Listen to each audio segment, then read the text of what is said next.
Remember to subscribe to our YouTube channel at NDN TV Nigeria. Click on the subscribe button and be the first to get notifications. Governor of Rivers State, Sir Siminalayi Fubara, says allowing tenure elongation of local government chairmen in the state will only set a wrong precedence in the Nigerian political landscape. Fubara made the remark shortly after the inauguration of caretaker committee chairmen to run the affairs of the 23 local government councils in the state. This is in spite of Speaker Martins Amewule's faction of the State Assembly's approval of tenure elongation for the elected council executives, whose 3-year tenure elapsed last week. Many observers of political trends in the state are keenly watching to see the turnout of what they believe is an offshoot of the lingering political face-off between the governor and his estranged benefactor and current minister of the Federal Capital Territory, Wike. The recent events in the Rivers State political landscape are directly connected to the contentions between estranged political allies, Governor Siminalayi Fubara and FCT Minister Wike. Several attempts by critical stakeholders to resolve the existing issues between the duo has not yielded any positive results. Unfortunately, the fallout between Fubara and Wike has not only shattered the State House of Assembly, but also negatively affected the administration of governance in Rivers State. The power tussle between the two political gladiators took a new twist when Governor Fubara told heads of administration in all the 23 local government areas of Rivers State to take over from elected council chairmen whose 3-year tenure expired last week.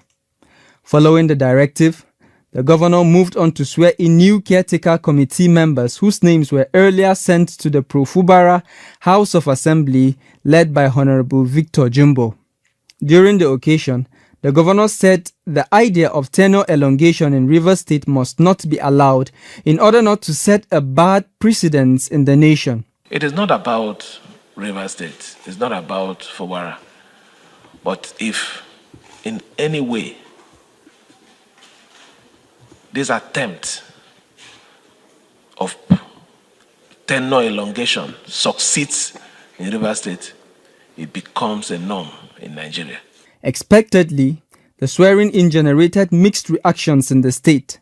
Moreover, the refusal by some pro-Wike elected local government chairmen to vacate their offices led to the disruption of peace in some parts of the state, causing the Nigerian police force to take over all local government secretariats to prevent further breakdown of law and order.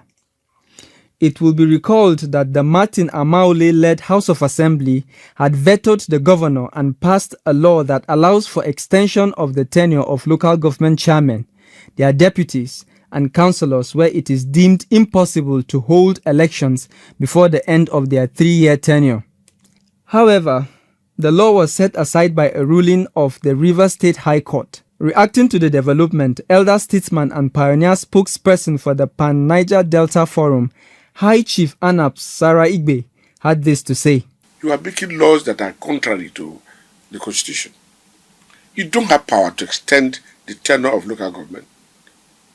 And when we are saying they don't believe, the court of law has come to say, yes, they don't have power to extend the tenure of the local government chairman.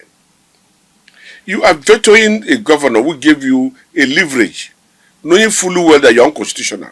As the relationship between Fubara and his former benefactor, Wike, continued to deteriorate, stakeholders, political leaders, and the public are still asking them to sheath their swords and consider the noble path of peace for the growth and development of the state.